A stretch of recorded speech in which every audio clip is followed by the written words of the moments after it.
Hello guys, magandang araw sa inyo. Ngayong video is magluluto lang naman po si Boss Eko nyo ng adobong sitaw na may kunting karne. Ayan.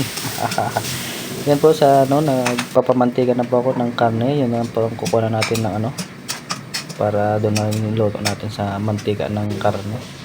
Ayan. Tabo na muna natin tayo ng minuto. Nilagay ko na yung mga bawang, sibuyas. At ginigisa na ko na. Sinabay ko na rin po yung sitaw. Ayan, halo-halo na lang tayo ng aking adobong sitaw na may kunting karne. Ayan, lagay na ako ng timplada ng toyo, magic sarap, suka. Ayan, halo-halo na lang din ulit. Practice na tayo guys sa pagluluto at mag-aasawa na. Ayan, tinikman ko na. Napakasarap. Yummy.